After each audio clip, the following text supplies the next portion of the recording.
Hello and welcome to this week's video. In this one we're going to have a look at XR Interaction Toolkit in Unity and how you can have action-based teleportation. Let's jump right in. So I very quickly want to show you what we're going to be working towards today. We have a simple scene and we've got our XR camera rig and some teleportation anchors. And I want to show you how you can use your controller and then use the thumbstick. So you press up on the controller and point to where you want to go, just release, and then you teleport. So let's have a quick look at the scene and we can look what we're going to work towards. So here we are on my virtual scene. I've got my good old trusty Rift for just testing on. And then as you can see, I've got my hand here, which is still animated from our previous tutorial. And then when I press up on the thumbstick, I get my little laser. And then I can point at where I want to go, release the stick, and then I can teleport to that location. And then I've also got the snap turn in there, which we'll have a look at too. So I'm in an empty scene here. We're going to start from scratch. We're going to go ahead and delete the main camera. I'm going to drop in my ground, which is just my normal default plane. You can use anything. And then I'm going to create go to my directional light. I always do this. This is just habit. I'm going to set it to white. And then I'm going to create an XR rig. I'm going to right click in the hierarchy, go to XR room scale action based rig. Drop that in the scene and make sure it's at 0, 0, 0. There we go, like so. Now by default, our XR rig has a couple of components on it already. It's got our camera. It's also got our left-hand controller and our right-hand controller, and both of which have the XR ray interactors on, and the line visual as well. And we're just going to set this up just in its kind of default state for the first instance, and then we'll have a look at generating it when we push up the thumbstick. So now we're going to assign our model prefabs. I'm going to go to my VR hands and click on prefabs. And assign the right models. So for the left hand. And because in my last tutorial, hands were orientated the wrong way, I'm just going to create an empty transform inside my hand components.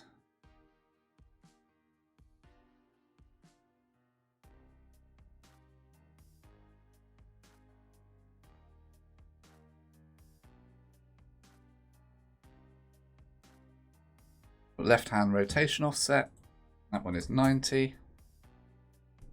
Or the one in the right hand right. And rotation offset. Don't forget the old camel case. And then my controllers, both hands, I just assign that offset. And make sure the one for the right hand's at -90.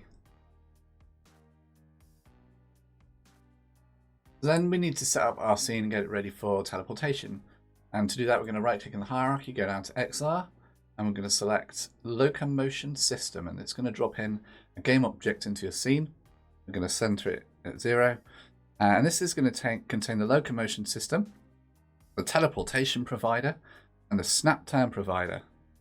And we can go ahead and drag in our XR rig, the Locomotion System XR rig variable slot just there. I think you don't actually need to do that. I think you could just hit play at runtime and off it goes. And then in our snap turn provider, it's going to be looking for some actions. We're going to, where it says the left hand snap turn action, we're going to go ahead and tick the box for use reference. And the same for the right hand, we're going to tick the box for use reference. And then we want to find the action for snap turning. So we click on the circle, I'm going to bring up our actions, and we want the action for the left hand turn, which is just here. And we want to do the same for the right hand. We want the right hand turn. Next, we're going to need something to teleport to. So we're going to right click in the hierarchy, go to XR, and we're going to go to teleportation anchor. I'm going to drop in a small plane in the scene. We're going to reset that back to 0. And just move it out in front of us a little bit. And this is the area that we're going to be able to teleport to. And this teleportation anchor contains some components for the mesh. So we've got the mesh render in the plane, a mesh filter, and then we have a mesh collider. What's important about this game object though is that we have the teleportation anchor script attached to it. And now this is going to contain everything we need to be able to teleport to this object. And then one last thing before we hit play, we need to go up to our interaction manager, go to add component and add in the input action manager, like so. And give it the size of 1, and then we'll drop in our input action asset, which is our XRI default input actions. This is going to enable all the actions for the controller and have them be tracked in our scene when we hit play. So now we'll go ahead and test this works. I'm going to fire up Old Faithful and hit play. Let's jump into VR and just double check this basic implementation of our teleportation system is working. We've got my right hand, it's all animated nice. And then we've got our XRA interactor, and when we go over our teleportation area, you can see the line goes white to indicate we've got a valid selection. And we can hit our select button, and when we release, we'll teleport over to that point. That's all working great. Now we'll move on to actually having it so we don't have to have this constant ray in our hands, and we can just do it on teleport. When we hold up the thumbstick, aim, and then when we release the thumbstick, we can teleport. Let's have a look at setting that up now.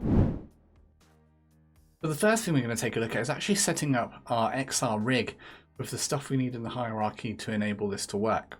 The goal here is that we want to enable the XR ray interactor when we press forward on our thumbstick, which is essentially our teleport.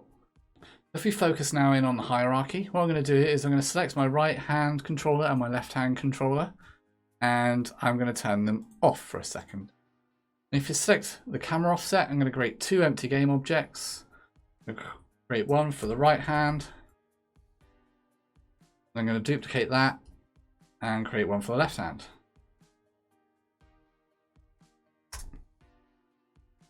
And inside of these are where we want our ray interactors to go. We're going to create one, which is the direct interactor, which is just normally when you're picking things up. And then we're going to create another one, which is going to be the ray interactor. What we're looking to do now is going to go to our right hand. We're going to create an empty game object.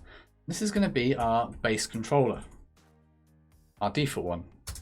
And we're going to need to put an XR controller onto this. So let's go to our right hand controller, the one we've got currently turned off. I'm just going to copy this component like so, then go back to our right hand base controller and go for little three dots and paste component as new. And then this is going to include all the actions, so we don't have to set those up again, which is really useful. We're going to need to copy our hand models across, so we're going to go to our right hand and extend it down. And we're going to copy the right hand rotation offset, so I'm going to duplicate that. I'm going to drag it into my base controller. And then on my base controller, where it's got the model transform, I just want to drag in this new right hand rotation, like so. Then when we click on that, you can see it links back this new right hand object we're creating. On our base controller, we're also going to need a direct interactor.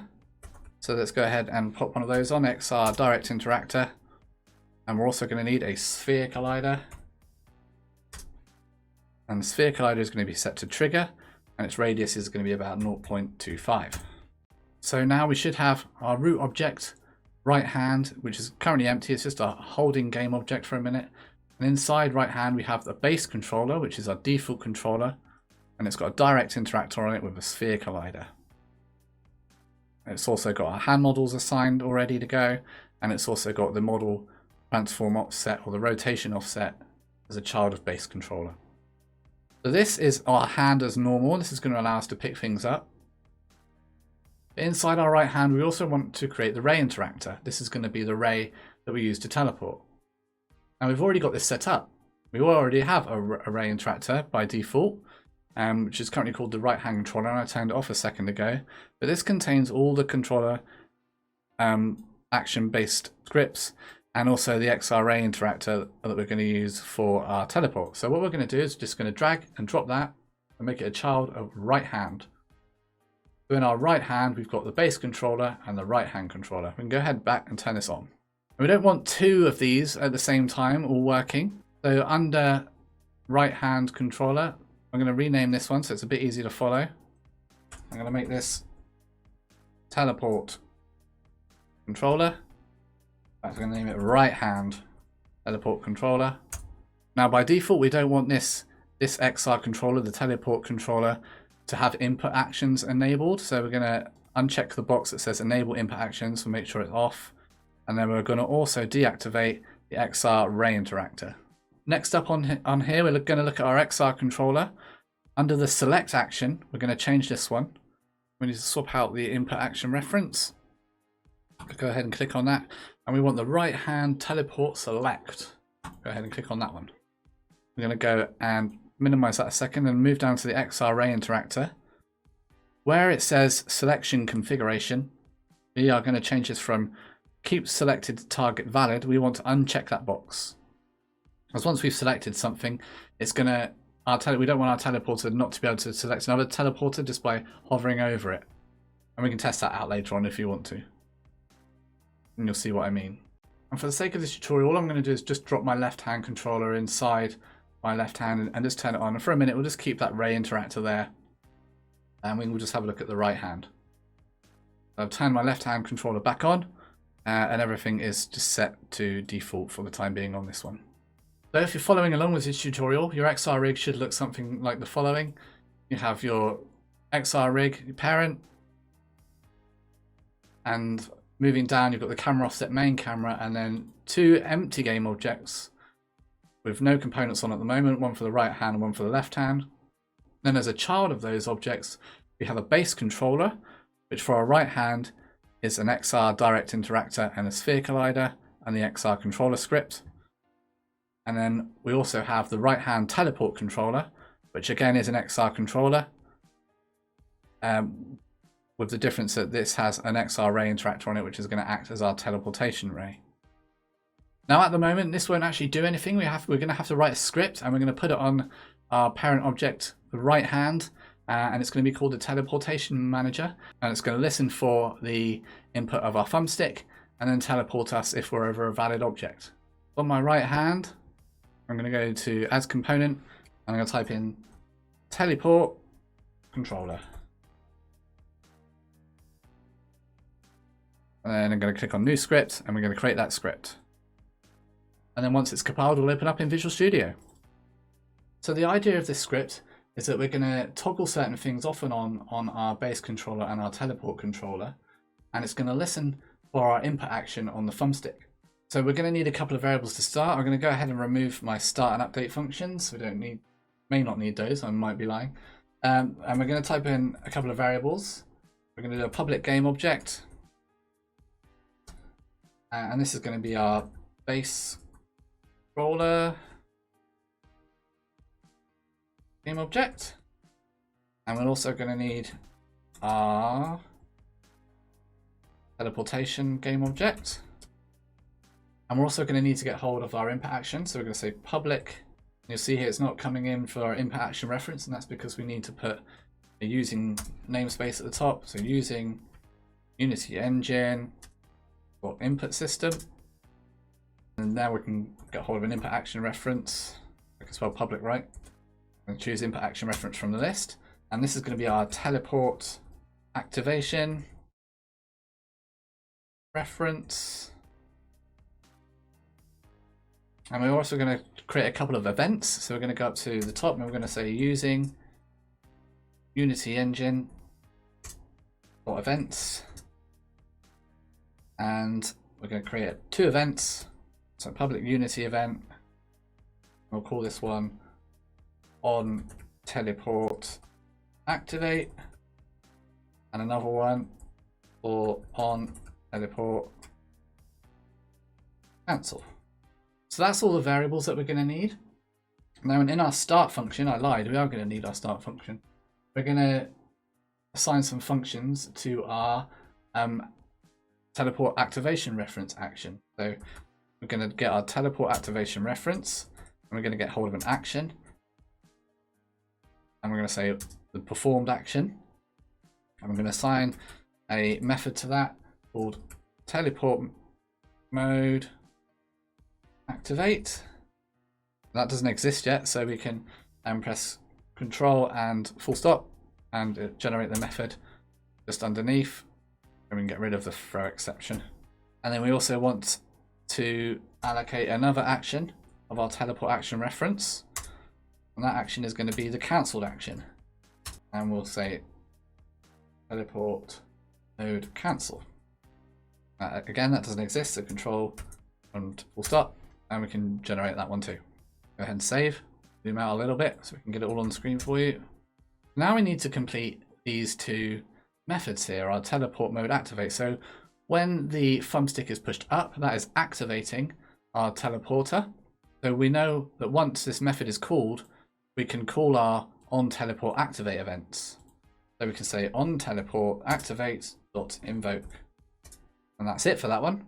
And to make this a bit tidier, I'm going to do an expression body. So we're going to go like this, equals and greater than sign. I'm going to copy my little bit of code here and just paste it next to it, and I can remove all these 3 lines of code, and then that's that method completed.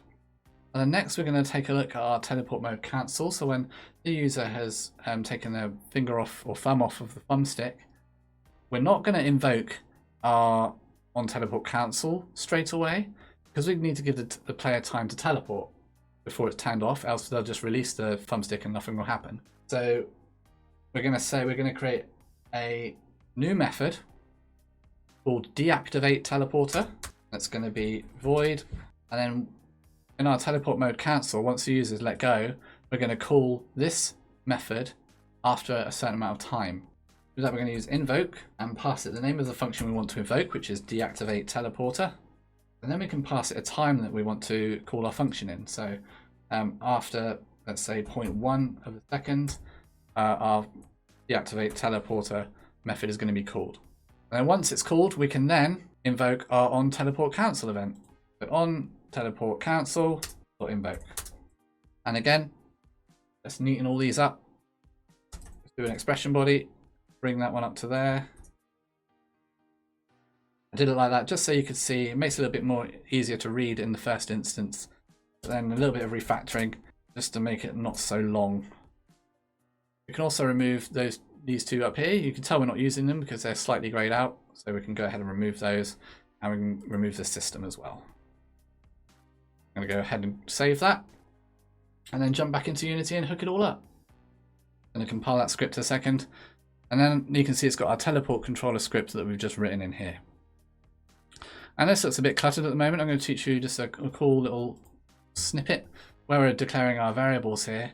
Let's put in a space and save that, and then we'll go back to our, it's a really kind of minor thing, but it really bothers me when things aren't spaced out properly. So we've just put a little bit of space in between the Unity events here and our other variables. So now we're going to hook up our variables. First of all, we need the base game object, which is, if we extend our right hand down, we've got our base controller, so we'll drag that in. And then it wants our teleportation game object, which is our right hand teleport controller. Then it wants the input action for our teleporter. So if we click on here, it's going to give us a long list of all those input actions that we have, and these are all references to those actions. And we want one that's on the right hand. So let's look down the right hand list. If you see here, we've got teleport mode activate. It's perfect. That's exactly what we want. So we'll go ahead and click on this. I click on this and it will show us it in the project window, and then open up input actions. You'll see that here it's got the teleport mode activated, and it's going to be looking for the primary axis 2D when it's pushed up. It's got direction north here, or the primary button, which I think is the A button on the Oculus Touch. I can check that actually. Yes, it is. It's the A button on the Oculus Touch. So if we press the A button or push up on the thumbstick, which is the primary 2D axis, then it's going to activate this teleport mode. So we've dropped that input action reference there, but now we need to tell it what to do. And here's kind of where the magic happens. So in our activate and deactivate events, and these are what these are, we can actually assign tasks to be completed when this event is called. So we're going to go ahead and press this plus button on the activate 4 times. 1, 2, 3, 4. The 4 things have got to happen. And also, 4 things also have to happen on the cancel. So we'll go ahead and hit 4, put in 4 objects there. But what we need to do is we need to turn off listening for input actions from our base controller. And we also need to turn off the direct interactor. And then we also need to turn on the enable input actions for our teleporter, and also enable the ray interactor. So there's 2 things to do on each. Base controller, we'll drag base controller in twice, and then we'll drag right hand teleport controller in twice. And we'll do that for the activate and deactivate. The base controller, drag that right into the cancel, and then the right hand teleport controller, the last 2. And then we need to assign a function for these. So first of all, we're going to disable our input actions on the base controller. So we'll go action base controller, all enable input actions. Go ahead and select that one, and we'll leave the box unchecked because we're going to turn it off.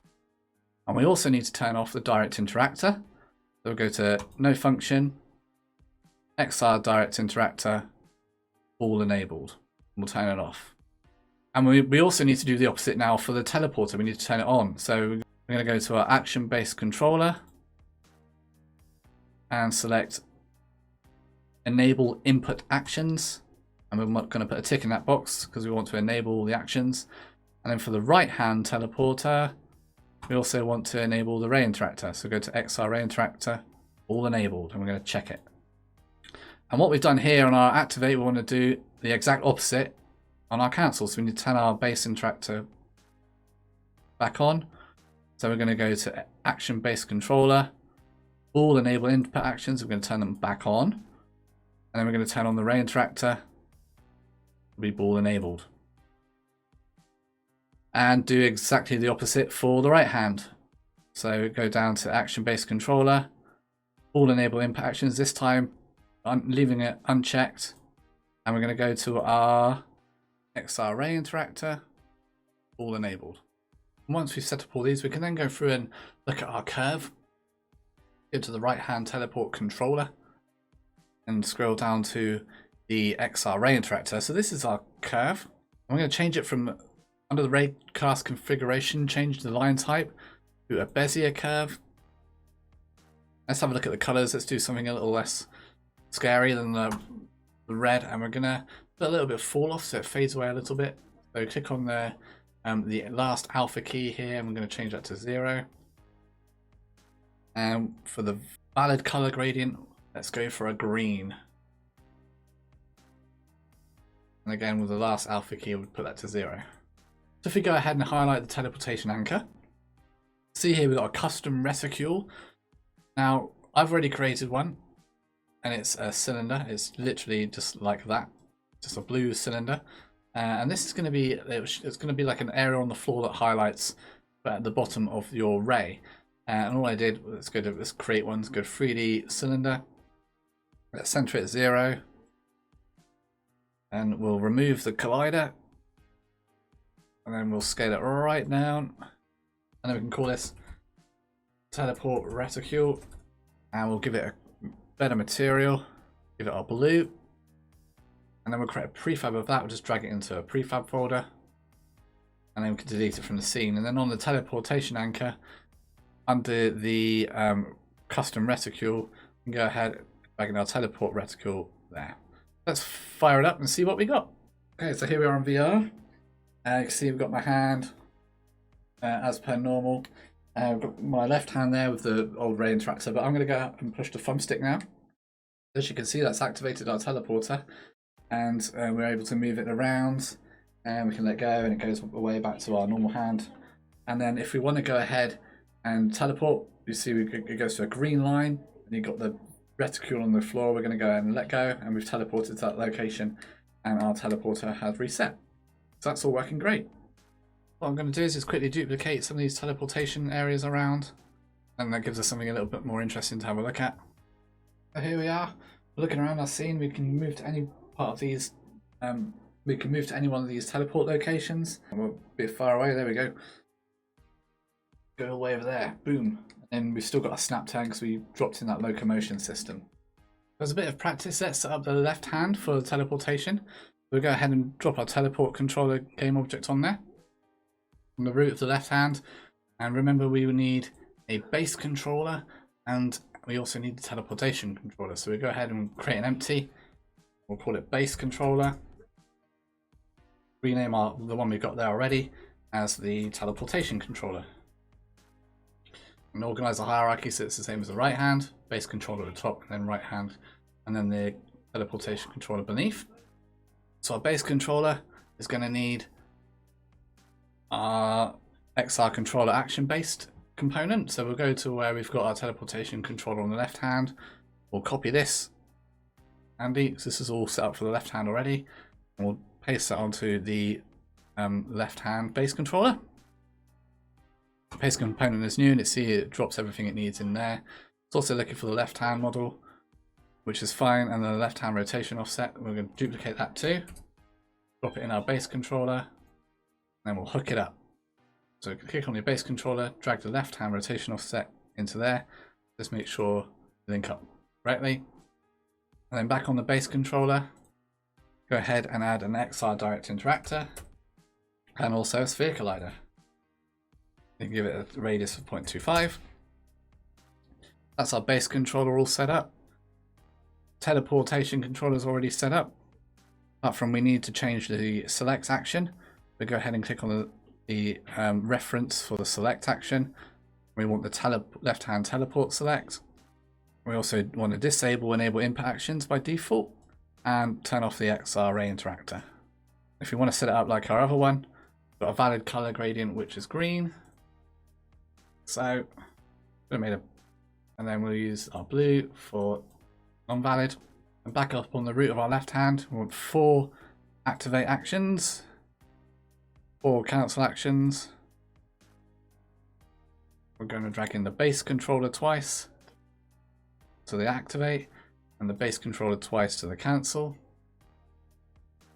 And then the same for the teleportation controller. Drag it in twice. We want to turn off the enable input actions. And we also want to disable our XR direct interactor. And we want to get the same components, but for the teleportation controller, we want to activate them. So we want to go action-based controller, full enable input actions, and we want to check it because we want to turn it on. And we want to get hold of the XR ray interactor, and we want to enable it. And do the exact opposite for the cancel.